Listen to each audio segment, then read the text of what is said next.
Welcome to You Are From God, where we open the Bible and learn to see the image of God in ourselves and the people around us. I'm Scott Taylor. And I'm Tyler Hall. Thanks for joining us today.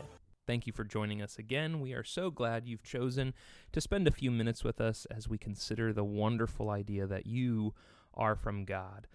If you were able to listen to the last episode, you know that we have started a new series looking at emotions, talking about the feelings that we experience, some of these core feelings that enter into our lives.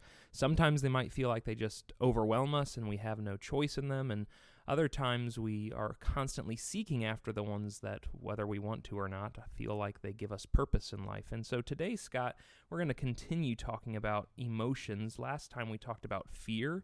And ultimately with these, what we want to do is put them in the proper place that God has designed them for. As we mentioned last time, every emotion we have is a God-given emotion. It's something that is meant to draw us closer to Him or to reveal truth about the world and ourselves and the people around us. But like with many things, our emotions can be hijacked. They can be twisted into something that God did not intend them to be used for because of free will, because of the lies of the enemy. And so we really want to take some time to get in our feelings with these episodes and think about how we feel these things in a way that is glorifying to God. So today we want to look at the emotion of disgust.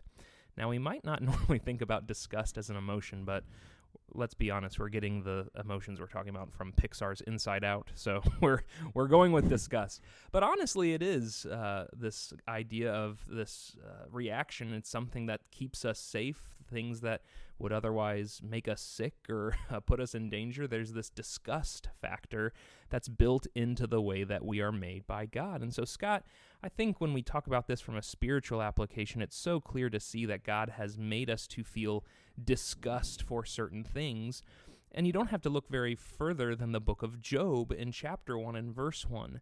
That describes the title character here. There was a man in the land of Uz whose name was Job, and that man was blameless and upright, one who feared God and turned away from evil. Some of your translations might say he eschewed evil, and it simply means he was disgusted by it. He turned away from every form of evil, and that really is what Romans chapter 12 and verse 9 says. The same idea is basically be like Job.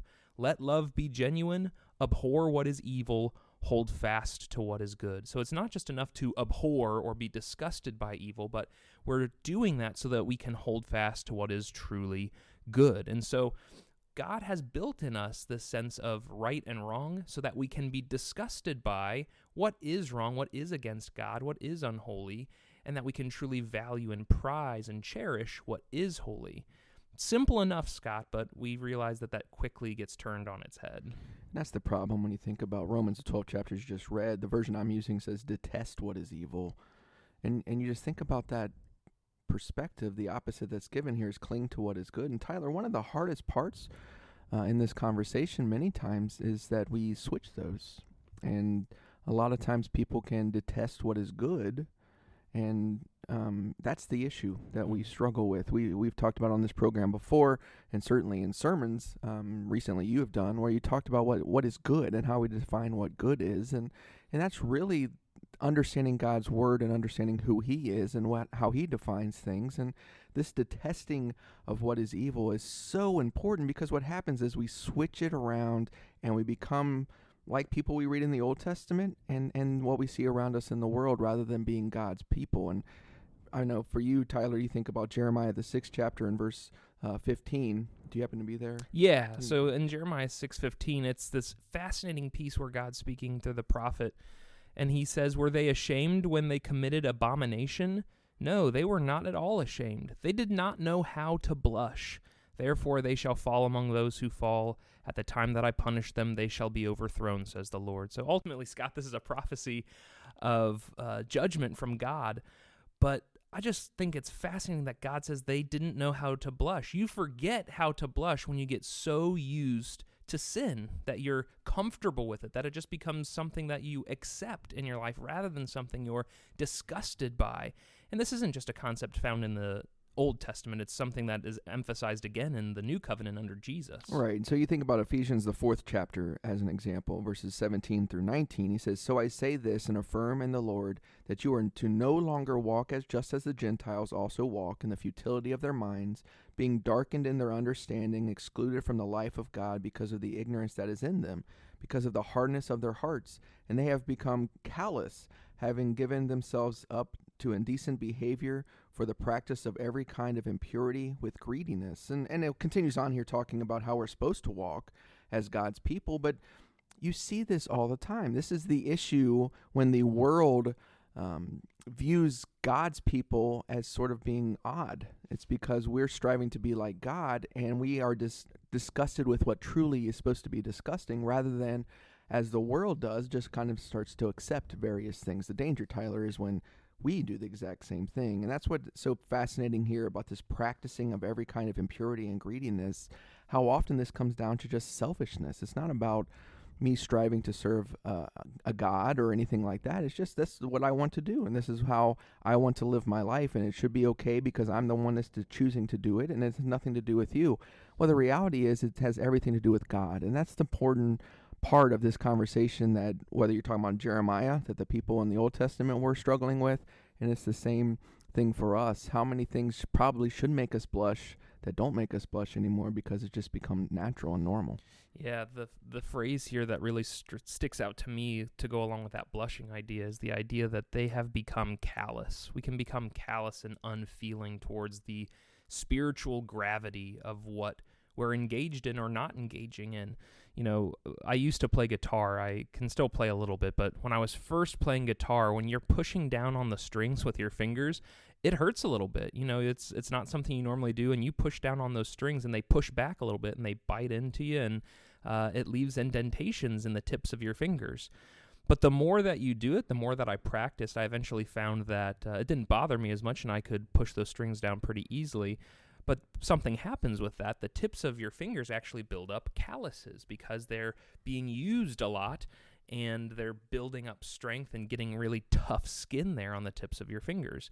That's all well and good when you're talking about using certain aspects of your fingers or even your feet to do work. But this is talking about our hearts being calloused, that we've just exposed ourselves to so much sin that is disgusting to God that we've forgotten how to blush at it, and it's built this callus up. So we've given ourselves, as verse 19 of Ephesians 4 says, to sensuality, to greed, to practice all these kinds of impurity because we don't think there's anything wrong with it, or that's the risk, right? So this concept of being calloused, of not being disgusted by things that are truly disgusting, truly is a heart issue, as it talks about here. Now, the awesome thing is, God takes hearts of stones and turns them into hearts of flesh. God can show us the depravity of sin. He shows us the cost of sin, and he shows us the immense love he has despite our sin, all in the beautiful picture of Jesus on the cross. And it is just awesome to realize that that can be a wake-up call, and to have our sense of disgust in a holy way be reawakened. It's interesting in Mark, the 7th chapter, that this is the conversation that's going on about the heart and what really defiles somebody. And he goes on and he'll talk about some of the things that can defile us. And, you know, when you think about the list in the Bible and you see various ones, 1 Timothy, Romans, the first chapter is just where it happened to be. Murder, we understand, right? I think we all detest or are disgusted by murder and by those types of things, the big sins, if you will, that people will talk about. But in Romans, the first chapter, in this same grouping of things, of murder and evil and wickedness and all these different words that we like to use, is disobedient to parents or untrustworthy or unmerciful. All of those things are things that we're striving to detest or be disgusted by. We're not doing those things. It's not just because these are a little bit better for us, we become callous to them, and therefore it's okay for us to do. The reality when we talk about God is that we're striving to abhor evil. And sometimes, Tyler, the difficulty is we don't understand what evil is either. We've talked about good, but the same with evil. Disobedient to parents, untrustworthy, all these different things that we can kind of struggle with on a day-to-day basis are things that we need to work on. It's not solely not being murderers, or you think about 1 John where he says not taking care of your friends or your family or your brother, and not having that right attitude towards them is like hating them is like murder. And that's the reality of God's people, what we're striving to be like. And that's the attitude that we need to have. That takes this disgust conversation to another level, in my opinion. And that's what's so interesting about a passage like 1 Thessalonians 5. And that's why it's important to realize when we're talking about this disgust, it's not disgust with a person, it's disgust with practices. We've talked about this on this program before. We preach about this. It's not about hating individual people. It's realizing that practices are enough to condemn people to hell. And so we want to be disgusted by sin in itself, but we want to love people who are trapped by Satan to do his will. And that included us at one point, and somebody loved us enough to teach us the gospel. But to your point, 1 Thessalonians 5 makes it clear that this requires us to actually really think clearly about the things that we are saying, the things that we're doing, the things we're choosing to let into our minds, whether it's by media or by entertainment. 1 Thessalonians 5, 21 and 22 simply says, "Test everything, hold fast to what is good, abstain from every form of evil." And so you notice here, it's not just enough to flee the bad things. We have to pursue what is good. Paul tells Timothy something similar in his letters to Timothy in the Bible. But this idea that how do I know how to hold fast to what is good? How can I make this choice of holding fast to what is good and abstaining from every form of evil? Well, it's simply this idea that I have to test everything. I need to test something, and the only way you can test something is by having a standard. If there was no objective morality, if there was no sense of true unchanging good and true unchanging evil, then we couldn't do this. It would just be whatever you feel like on any given day. But because there is a God who made good things, and any deviation from him or away from him is necessarily bad, we have a standard for good and evil. And so the scriptures tell us to pursue godly things, test everything, and hold fast to what you find to be good by God's standards, and abstain from every form of evil. You know, Scott, I love David as an example of this. The story of him with Bathsheba and the struggle that he has with being tempted and ultimately sinning in several different ways there.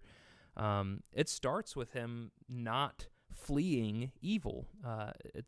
He's not filling his life with the things he should be doing. It simply says that he's supposed to be out. It's the time that kings go out to war, and he stays in Jerusalem.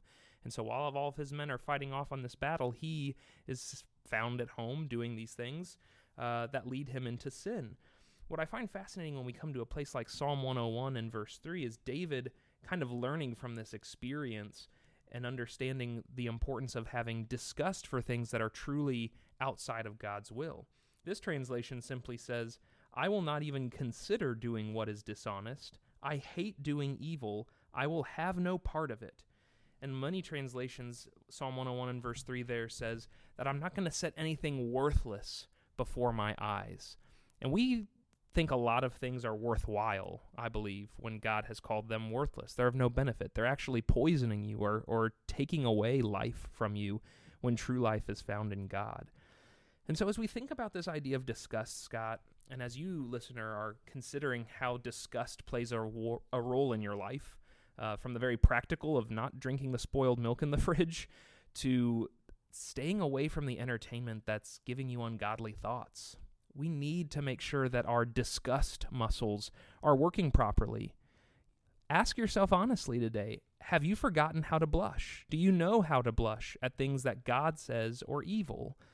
And is your heart tender to receiving his correction and direction in your life? Or is it calloused because you've just surrounded yourself with something that has been such a big part of your life, even though God has said, this is not good for you? We want to encourage you to make sure that you test everything, to hold fast to what is good, and to abstain from every form of evil, because you are made for so much more than the disgusting aspects of sin that too easily cling so closely, but to throw them off and run into the loving arms of Jesus today, to understand that he has made you for better things, that you are from God. Thanks for listening. Show your support by leaving a review on your podcast app, and share this episode with someone you want to encourage. If you have questions or would like to get in touch with us, go to youarefromgod.com. That's youarefromgod.com.